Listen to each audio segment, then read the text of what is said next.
going to our next session, which will look at integrating innovation into sports marketing in Saudi. It has emerged as the global hub for sports and gaming. It's a very young and tech-savvy population and an evolving vision for entertainment. I'd like to welcome to the stage Abdullah Ajaj, CEO of Threesteps company. Abdullah was appointed to establish the first basketball company in Saudi Arabia, making basketball the second sport in KSA after football. Welcome, Abdullah. I'd like to invite Ali Dajani, President, Saudi Arabian Rugby Federation. Ali built the federation from the ground up, making rugby one of the fastest growing school sports in Saudi Arabia. Welcome. And I'd like to invite Jerome, Mazet, General Manager, Professional Fighters League MENA. Jerome oversees PFL MENA's operations and strategic initiatives across the region. Welcome, Jerome. And to moderate this session, we have Olaf Borutz, Vice President of Commercial Development, Dentsu Sports International. With a wealth of experience in the sports industry, Olaf plays a pivotal role in driving growth and spearheading initiatives to further strengthen Dentsu's position in the MENA region. Welcome and happy paneling. Thank you so much. Good morning, everybody. Great to be here in Riyadh this morning, particularly in the company of these fine three experts that we have on the panel this morning. Jumping straight into it, and perhaps starting with yourself, Jerome. The PFL journey has been super impressive over the past couple of years. Very innovative compared to the other fight promotions that are in market. Can you perhaps talk us through some of the ways that PFL has been able to do things differently across the globe and then also regionally here in the kingdom? Thank you, Olaf. Nice to be here. I think it all starts with the fan and trying to understand what the fan wants. And for us, that translated into having a different format to all the other promotions. And the format really is broken down in, I'd say, three things. One, it's a tournament that we're doing. And you're used to seeing this in combat sports. It's just like a tennis tournament, which lasts a week, ours last a year. And we selected eight best fighters in the region in each weight class, make them compete in a tournament format to see who's the best.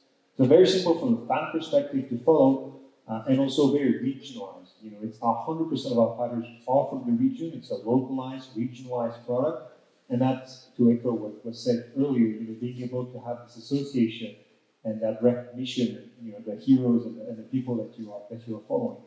And the final piece of the format is it's equal, it's fair, it's transparent. First of all, in the tournament format, you know who you're going to fight next if you win. You don't wait for the promoter to tell you, maybe you'll fight this guy or maybe this guy, and you never really know. No, it's clear. But more importantly, at the end of the day, at the regional level, you gain $100,000 if you win the league, and at the global level, it's $500,000. Whether you're male, female, heavyweight, lightweight, it doesn't matter. It's fair and transparent for everybody. So immediately, from a fan perspective, they're buying into combat sports where they know the athletes are respected, and it's fair, it's transparent, it's the sport they love. Fantastic. And then from an innovation standpoint, on the technology side of things, I know the PFL has also been doing some impressive technological implementations into the consumer and the viewing experience. Can you talk us through some of them? Absolutely. We've invested a lot to get more data. Data gives you context as a fan. So 4 years ago, we created what we call the Smart Cage, which is basically a cage that's going to give you a lot of more analytics, a lot more data, how fast is the punch being thrown, how fast is the kick, see the fighter's exhaustion, see the heat map, see a lot of the stats that you're not used to seeing. We also give a lot more stats on a fight basis. When you're watching on television, you see the number of kicks attempted, the number of kicks that have missed, etc. Literally live, so you see the countdown, going up, the counter going up. So even if you're new to the sport, rapidly you understand, who's dominating, who's not dominating, and who's a better fighter than the other one. And we've also invested in a lot of technology around in terms of content. How do you get closer to the action? How do you get new angles? How do you do? We have 360 cameras with our partner Rules. We have the ref cameras. So all those little innovation, help in the storytelling and help in overall, fan journey and consuming the product. Fantastic, thank you. Ali, looking at a more traditional sport like rugby, which obviously has a huge following in the sports that it has as a legacy and history in, can you talk us through the journey of the Saudi Arabian Rugby Federation and where you've got to today in terms of increasing participation from a grassroots level? Yeah, absolutely. So rugby is actually started in Saudi back in the 70s. We had a few clubs around, but it was mostly community sports groups, so CSTs. They were within private compounds, and it was mostly expatriates that were playing. I think in about 2011, there was the Saudi Rugby Committee came to fruition with the mandate to drive the sport to the indigenous population. And it went quite well. They were pushing 15s, the main format of rugby, of course. And we were able to go to the Asian Games in Korea. And 2019 was when the Rugby Committee was dissolved. And 2020, the Rugby Federation was born, obviously with the new mandates of rugby being included into the Olympics. So when the Federation was established, I was appointed, and having been a former player and playing it my whole life, I got to know the system very well from the grassroots side, and we made a very particular interest in doing grassroots over performance achievements. So we thought that having organic reach through participation, as we saw in the last conversation, that was actually the best route for us. Because before we used to bring in really high-level coaches, big names, to come and do seminars or to come do coaching clinics, and we saw that the retention of that once COVID hit was almost none of the players were retained. Once we went into the schools and we built the "You Can Be a Hero" narrative, it was much better, and it was much more motivating for the school players to say, I might be the first Saudi to play in the Olympics as a rugby player. I might not have the opportunity as a track athlete or a football player. But rugby was one of those pathways that we felt and said, you can do this. And we make sure that all the national team athletes, although good in their own way, maybe not high performance athletes, but they're the best we have, and they're doing a good job for what's already existing in the infrastructure. And they see that they're not that far from these guys, and hopefully they drive themselves ahead of the current generation, and the next will probably hope to do the same until we hopefully reach our goal of regional excellence, and of course a very strong rugby market in Saudi. Congratulations on the journey so far. So in a market like Saudi where sport has become such a big focus, are there other ways that rugby is trying to position itself or market itself to engage with consumers or otherwise go to that grassroots level and get new demographics playing? Yeah, so Saudi is a very interesting market. Obviously, the majority of the population is under the age of 30. And we're looking at if as a sports federation, this is like the best news you can have, because you now have a very young population. You have quite a small number of sports diversity. I know we have about 107 federations in Saudi, but obviously football being the most dominant, at some point a lot of people are going to realize that they cannot make it to the top level of football, or not everyone can. And this is where you start to open the doors into other sports, and you start taking maybe people from the athletics federation, you start taking football players that might have been a little bit too heavy for the sport, and you start to utilize that narrative of representing or achieving something for the kingdom. And that's what the Vision 2030 is about, is achieving something extraordinary and building something for Saudi. And it's a collective goal rather than an individual goal. We tried marketing through a lot of different channels. There was a lot of trial and error. The best one for us in terms of retention was obviously the schools and the grassroots and building that connection with the community. The next one was trying to say, okay, our social media channels are quite weak. We don't really have the reach, and a lot of people don't understand the sport. And you can see it happens a lot within the region. Sports that are new, people don't understand the story. So if we lost a match by 2 tries, which is equivalent to 2-0 in football, in rugby, you can look at the score, it could be 14-0, it could be 18-0, and people go, wow, how do you score 18 times? So we have this issue, and we have to clarify that it's not 18 times, it's just 2 times. So when you start to educate the public, they start to be a little bit more interested, and I think the more education we put out, the more we go into schools. Even in the schools, we don't enforce rules on the sport, so it's kind of like Aussie rules football at the moment. People will pass it any direction, but they understand the rules, and they see the rugby ball, and they go back and they type in rugby, they're not typing Aussie rules football. They go, oh, why is everyone passing backwards? Because that's how it's supposed to be played. And you start to see that behavior change, and it's good for us. The other part is we've tried really hard to put ourselves on the esports market. So Saudi Arabia was officially put into the new Rugby 25 game, just came out a couple of days ago. So this was another thing for us, like, okay, Saudi has a really big esports market, and it's currently the fastest growing sport in Saudi, and probably in the world. So if we're now able to leverage that opportunity and push the game, through contests, through engagement with the national team players, this was like a really good opportunity for us to not just market our team, but also introduce people to the sport. If we hand out 100 copies of the disc, of our competition that engages 2,000 people, you never know who might be interested in saying, actually, a lot of the guys that I'm playing with are really quite big. They're not as fit or as muscular as I thought they were, and maybe this is a sport that I can play. Rugby is one of the sports that we have a slogan, it's the sport for every body, right? So everybody in the workplace was just to have every type of body can have a position there. So the narrative was basically to make it very inclusive and make it very easy for people to see themselves as a rugby player. Fantastic. And also good to hear you mention about Aussie rules, maybe that's as a proud Australian and another sport we can look to bring to the kingdom soon. We don't have a federation for Turning now to Abdullah, a man who's had a very long history across sports in the kingdom, even pre-Vision 2030. I thought I'd start by asking you, how much have you seen a change now with Vision 2030 on a personal level? Can you maybe talk us through some of your experiences here in the kingdom? First, thank you for having us. I think we have a huge difference today. What we have today, I think, comparing a couple of years ago, we are talking about the last 15 years.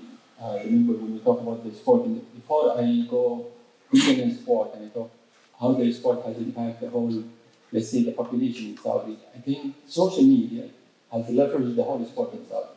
I remember when we started selling the sports back 10 years ago, we were discussing that we have a sport opportunity.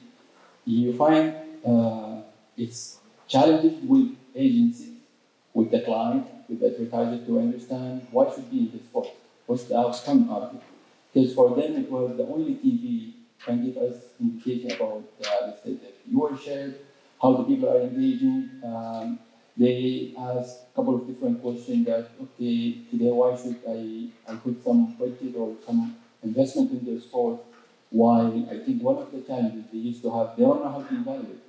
When we talk maybe TV may be the easiest way to understand because it's giving us a viewership, so for them it was easy.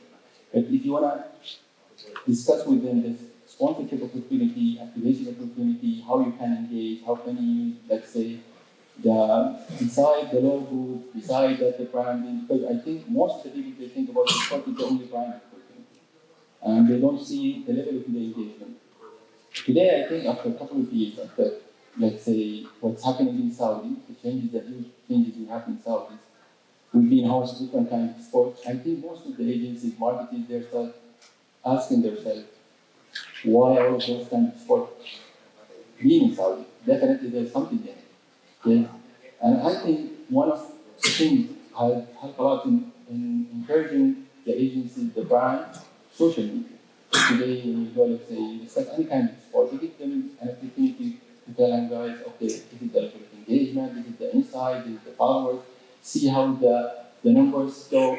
They have a benchmark to go. It's made them, okay, I totally understand. Most of the brands they would like to evaluate how much I need to invest and what's the return on investment for it. But I think today sports in Saudi is still, I think they are missing one of the main things that they don't know how to evaluate the opportunity. They don't know how to get the best benefit out of it. Because I think most of the people there, or the agencies or the brand, I would like to invest this budget of money. How can I do return on investment? Where I think if you do the evaluation, if you have the proper agency, or if you have the proper partner to do the full evaluation for you, you can tell the sport for us. And I'm not talking here about the local brand. If you talk about all the global brands, you find the best top brand that investing heavily into sport. So I think today, still, we're missing a lot of things, but I think it's coming up, especially with a lot of global companies are in Saudi. They're starting to help us in educating the client, the brand, why they should invest into sport, evaluating how they can get the best out of it. So this is what I see. I couldn't agree with you more, Abdullah. I think the stat is that 92 of the top 100 brands in the world all have some form of sports marketing rights or relationship, and then the other 8 generally have some sort of involvement in sports in another capacity, whether it's streaming, etc. So it is a powerful tool and something. I have a question on that we'll get to in due course, but something that is still growing and is a little bit infancy here in the kingdom, but it's certainly on the right direction and right path. Looking at your own innovative piece of sports technology, you've created an app called the Threesteps application. Can you talk us through the app itself and what that app has been able to achieve here in the kingdom from a consumer standpoint? Actually, it was a coincidence. We were gathering with the friends. They said, "Guys, let's want to play basketball. Where can we play basketball or a cardio?" I said, "Or a football." I said, "There is a lot of area or a venue or a field you can book on those." They said, "Yes. How can I choose the location, the facility, what they have?" So from here, it pops up for me that there's an opportunity that the people, if they would like to see or they would like to choose where they can book a field, what the facility in it, what's the location, the pricing, everything. So we start from there. And when we start from there, it helped me that, okay, I start to talk to the field owners, that guys, we have an opportunity, we can help you in 2 things. 1, booking engine, this is 1. 2, we give you another opportunity, I think, besides the booking engine, that if you have an academy, we have a full academy system. Today, most of those, let's say, amateur fields, they have an academy, but they are missing one of the things. They don't know the people when they register, when the subscription will be finished, what kind of training. So we build the full system that, okay, if you would like to have a basketball, this is kind of, you just pick anyone, and those are the videos. We have a QR code on the shirt, so they just come and I give them like a machine, so he knows the subscription, how many times he needs. We send notification to the parents that we tell him, guys, the subscription needs 4 or 5 days. He's doing well, performing. So everything in it. So today we have around 1,500 tweets around the kingdom, and we have around 5 million database for all the people that are participants in it, either organizers, academy. So I think we're doing well in this. Absolutely. Congratulations. In terms of your work with the Saudi Basketball Federation, can you talk to us about how you've been able to work with them to grow the brand of the Saudi Basketball Federation itself, but then also the brand of basketball as a sport here in the kingdom? Basketball, when we started, was, for me, I was commercial director in one of the Saudi clubs. And I thought that Saudi missing secondary sport. This is when we talk about 2012 or 13. We are the population, if you look at the research that showed Saudi population, we have 65% of the population that are under 20 years old. So there is a huge opportunity for them to see secondary sport. Then we assigned Deloitte to do a research work that which secondary sport should we have to choose. It wasn't the table, handball, volleyball, basketball. So I started asking them, guys, I need to choose the sport. I'm not, because I was in a state, maybe I like basketball, I don't want to make it as a passion, no. I need to give me insight and facts to show can we build a second sport in Saudi? This is one. Two, how can I build second sport and I grow it fast? Three, we need to build inside accessibility. Do we have it in the school, neighborhood? So when we start the research, I think basketball considered one of the most accessible sports comparing either to football. Today you can play basketball if you have a room, you can put the court, and if every school, public school, private school in Saudi, they have a basketball court. If we're talking about the neighborhood, today most of the neighborhood they have court with a basketball. So we decide from there, okay, this is accessibility there. Second, who are the team are willing to participate in this? When we talk about team, we talk about the teams in Saudi with fans. We have in the football 4 big clubs or 5 football clubs with the fans. Basketball, we have 7.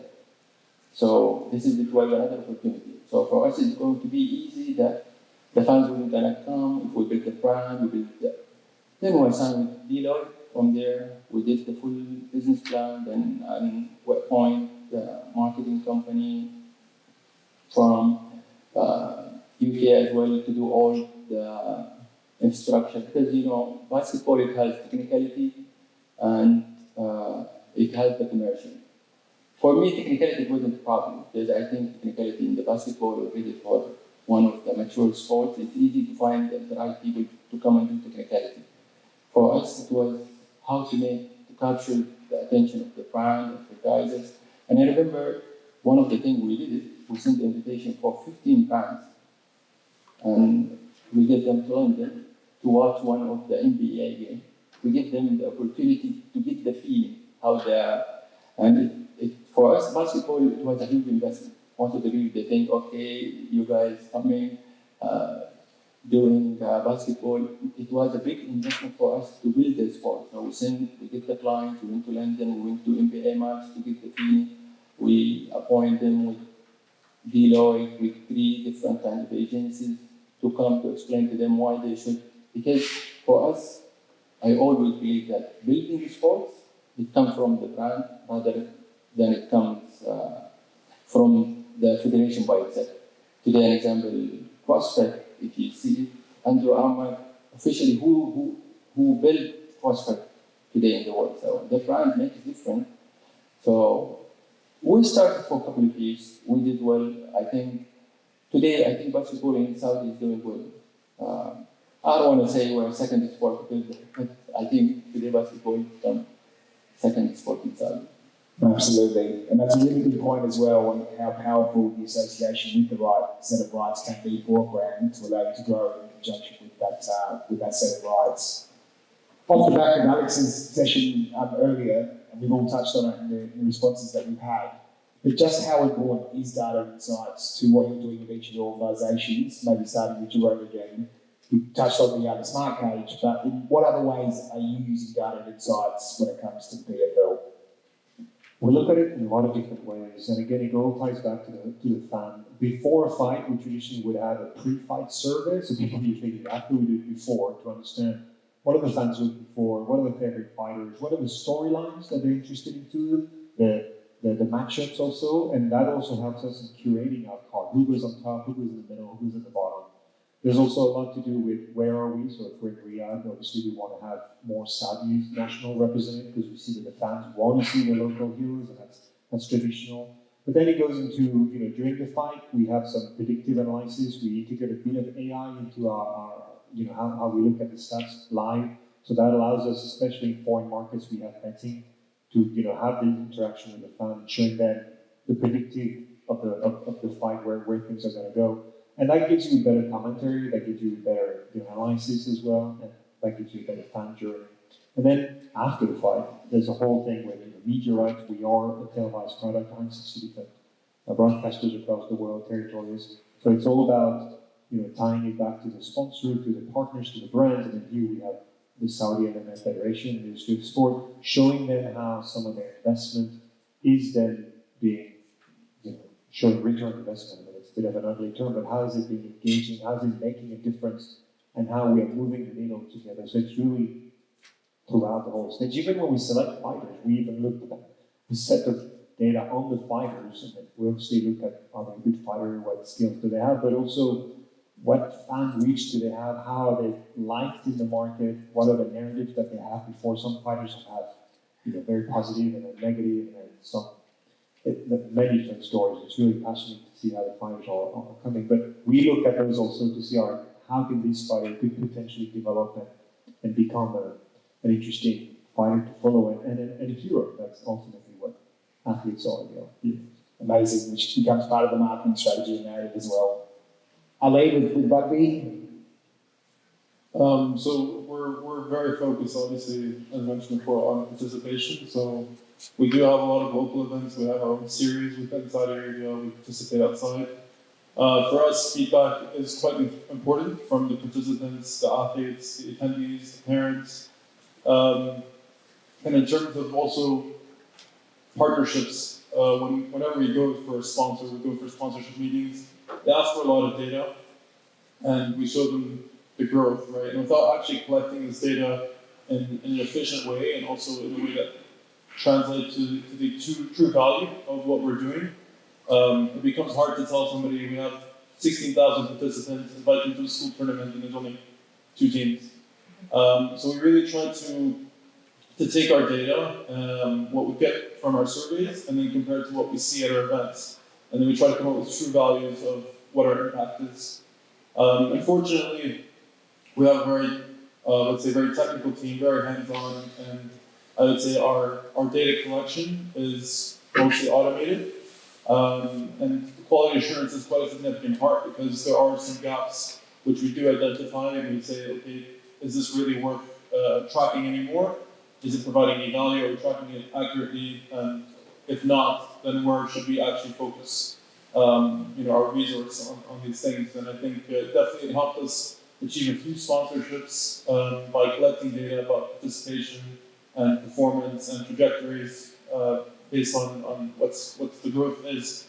So I definitely think there's a value to it commercially, and of course from a quality assurance perspective, making sure that us as a federation are hitting our targets in terms of growth and the appropriate trajectory, because we at the end of the day have to promise KPIs to the Olympic Committee and the Ministry of Sport so that it doesn't affect our funding or that it helps our funding for the upcoming cycles. So definitely I think data collection in any industry is quite significant, not just to learn from the past, but also to predict what you can do in the future and help with your partnerships. Thank you. Abdullah, perhaps from the sports technology side of things with your application, how much emphasis are you using the data to help you with your decision making in terms of the development of the app and then the marketing for it? If we're talking sponsorship for the application by itself, is totally different than if you are selling whatever kind of sport. Because I think one of the things we are missing is that most of the people, when they approach the client, they would like to sell what they have, but they don't know what the objective of the client, what the client needs, but they are missing. I think this is one of the problems most of the people, I'm not saying to sell a big number of sponsorship. Some people they say, I'm lucky because I sell big numbers, but alhamdulillah, this is good. But I think one of the reasons we build the business case. I always say, guys, show the client how he can benefit out of this. It's not about what the benefit you have. Okay, I have 1, 2, 3, 4, 5. This is nice, but no, tell him what he's missing. For example, he needs full branded content. Today he has a social media for 365 days. He's missing what he has to put in it. This is 1. How can you help him in this 1? 2, what he can do, let's say, to build a loyal customer. He's looking for a loyal customer. How can he use, let's say, a leverage, let's say, the players, the athlete, to get this? Last few questions from my end before I throw it out to any questions from everyone in attendance. One thing that's blown me away working in the Kingdom is how loyal and passionate the fans are when it comes to sport. How do you think rights holders and brands are able to best leverage that passion and support to maximise the return on investment in the Kingdom? Maybe starting there with you, Jerome. Yeah, I agree with the passion. I mean, last year, if you remember, we signed Hatan Al Saif, first female ever to come through the cage, and then a fighter. She's still an amateur fighter, and by far she was the biggest star last year of the whole series, and she's an amateur, and we had the best fighter in the region, and she outshined all of them, and she's a female, which, you know, in this sport is not always easy to be recognized, and, you know, you have the Ronda Rousey and a few other names, but it tends to be dominated by male, so what a story, and it, to me, tells me a lot of what this country wants, what this country needs, and she's an inspiration to a lot of young athletes. And for us, we want to do more of that. We want to do more in Saudi. We want to do more in the GCC region, and I think that's the way forward. So it's helping them. We say at PFL MENA, you know, this is where stars are born, meaning this is where they start. And if you continue with them in 5 to 10 years, they have the potential to become, you know, a star, to become world champion, or, you know, who knows where Hakan is going to start. So it's finding those engagement stories that are genuine, that are authentic, and promoting them and giving them the space to grow, to develop. And then we don't want to overuse them, we don't want to commercialize them too much. It's also protecting your talents and allowing them to grow. Absolutely. Ali? So I think partnerships have a very large role in terms of perception of, it's talking about from a federation level. I think when a brand partners with the federation or for grassroots in the kingdom, so grassroots initiatives are very itself here in the kingdom, and then partnerships and grassroots is like almost unheard of at some point. Up until, you know, recently the push for grassroots and quality of life. Finding a sponsor for a grassroots initiative was really difficult because they couldn't see the return on investment. But when you start to explain the picture to them, because Saudi was not necessarily a sports-dominated industry up until, you know, 4 or 5 years ago, you have to explain to them what the impact is of, let's say, a car sponsoring a grassroots or a club, a local club initiative. You have kids that are going to see that brand every day. Those kids in 10 years turn into teenagers. 4 years after that, they're probably in university or getting their first job, and what pops into mind is what they've been looking at their whole life. So this is the image you need to portray to partners here in Saudi. We tried many times using international partners that are known for sponsoring rugby and bringing them to Saudi, or dealing with the local headquarters here, and you go, we don't see where the value is. And then you bring case studies from other countries, like what China did with golf and HSBC. You know, they went from having a few hundred members in golf to over 10,000 in 10 years, which is incredible. And it was through a partnership between Golf China and, of course, HSBC. Trying to do that in Saudi, this is the narrative we're trying to sell. Imagine if your company or your partnership owns an identity in the sport. And with the Saudi population, I think with everybody invested in the sport, everybody interested, building that connection with the sport and also building connection with that brand.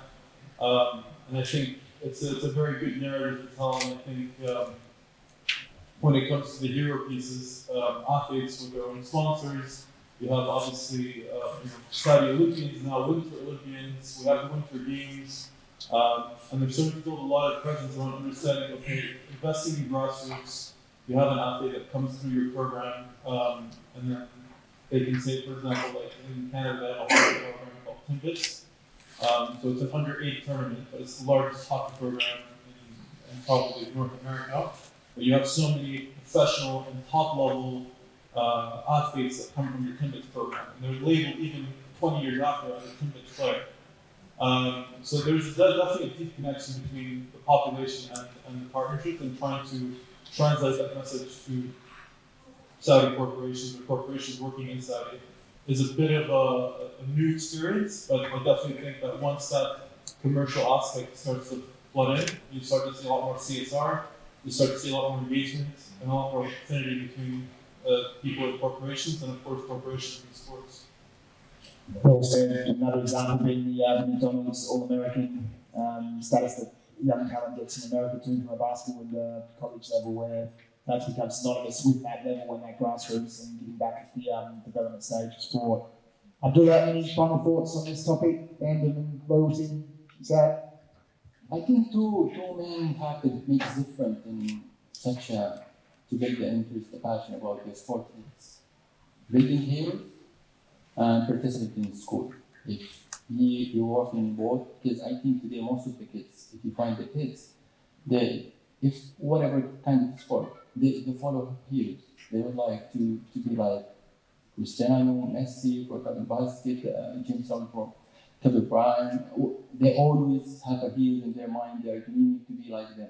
In Arabian example, they say, I would like to be Cristiano. Always heroes. So I think you need to build the heroes. And building heroes, that means today I think with the government is starting investing heavily in sport in the country. With an example, Saudi Olympic, all those kinds of events start to come to Saudi, people start asking. Today, if I would like an example to be in formula, how can I be right? This is for them, it wasn't there. Because those kinds of stuff make different to the kids and to the parents as well. Today they can see the opportunity. An example with the Saudi Olympic, that if you can work hard and you do something, there is outcome behind it. It's not about just doing it for yourself because it's just a passion. No, it can be a career, it can be an opportunity to focus with your kids in it. So I think it's schools and building heroes. Building heroes help a lot to have a role model for the kids. They always would like to follow someone. And I think this is one of the main things most parents today they are seeing it. They ask, okay, can we do like this? Can my son can do kind of those kind of sports? So, and on contrary, I think there's schools. I think today we have one of the big league from school, and they have different kinds of sport. Those help to make the kids focus more. They start training, they start practicing, and they have and become opportunity for the club by itself. Whatever kind of that we can take those kids to make them more professional. Because where I come from, for example, I used to be a player, so I know how the people are struggling to be a player. It's a commitment. It's a high commitment. It's a demanding. It's not something. My son, he was telling me, how did he play? Honestly, tell me, how did he play 4 or 5 years? It was full commitment. It's totally different. So I think with sports, it's all about heroes. You build the heroes and you build the grassroots in the schools, I think it's going to be booming. And I think last thing, the brand by itself, I think most of the brand, they would like to think about it, how to build the storytelling, from using influencers or athletes, and how to use them, utilize them to build the story for the kids and for the community by itself. Thank you. Last question then for the panel. Jerome, where would you like to see the PFL in 5 years? 5 years is a long time for PFL. We started in Saudi last year, and the company is 7 years old now. So 5 years, we could be today with a clear challenger of UFC, with the second largest promotion, and UFC is a dinosaur compared to us. It's so much bigger. It's, they have brand, their footprint has done it for 30 years. But I think in 5 years, we have the chance to be across all regions. Right now, we have Europe, MENA, we're opening Africa this year. We'll do Australia, Latin America, Asia. So in 5 years, we should have all the regional leagues. And the vision is to be the Champions League of MMA, basically. So you have the regional fighters that are identified at our level, that graduate, and then they get promoted. This year we have Ali Khaled from Iraq, who won the belt with us in the bantamweight last November. He's going to the World Tournament, so global in the US. He'll be competing in Florida in April. And those are the stories that we want to make. It's you made it regionally, okay, now you go globally, and then you have a chance to be world champion. So in 5 years, I'd love to see there needs to be the world champion, whether it's with us or anybody else that comes from this region. Like it's a lot of Russian, a lot of Brazilian Americans. This region has so much of a culture of jiu-jitsu in schools and really very healthy relationship to the combat sport. Great federation, great support. There has to be one. Maybe it's 5 years, maybe it's 10, but I believe this region will make the world champion, and this will be the hero people are waiting for. Fantastic. Alain, for the Rugby Federation. To be honest, in the last 4 years I've been here, it's grown from 70 active players to now over 2,000. Looking in 5 years, we really focused the last 4 years on creating a foundation and a good system. I think hopefully in 5 years, by the end of the next cycle, we see some qualifications for the Asian Games and probably some advancements in the ranking for Saudi. So I'm hoping that the next generation of players will carry us forward, and also hopefully the players that are coming close to retirement or the players that are coming to the end of their career come back as community heroes and volunteering, coaching the next generation, getting involved in the administrative part, because at the moment, I think it's the only board member that's an actual player from before, so it'd be nice to see that culture grow and also send more into the communities. With Abdullah, perhaps for Threesteps is the application, where would you like to see it in 5 years' time? It's always you're looking for exit strategy. Because again, I think today, okay, we're in Saudi, I start penetrating somewhere in the globe, but I think I'm looking for more to build branding content in it. I would like to have it instead of just booking the engine and let's say to become a full entertainment hub. Entertainment hub, that means to have full entertainment, that you have a platform that gives you an opportunity to go and watch everything you would like as a live streaming, to see opportunity to help in educating kind of sports. For me, I would like to see it more socially rather than we just become booking engine system. So to give the opportunity to the people to come and watch, to become the only sport hub, at least they can come and watch all the opportunity they have in there. Well said. I think it's in the interest of time, if there are any other questions, perhaps grab us at the break that's coming. But outside of that, if we could please get a round of applause for our panelists today. They've done a fantastic job. Thank you very much.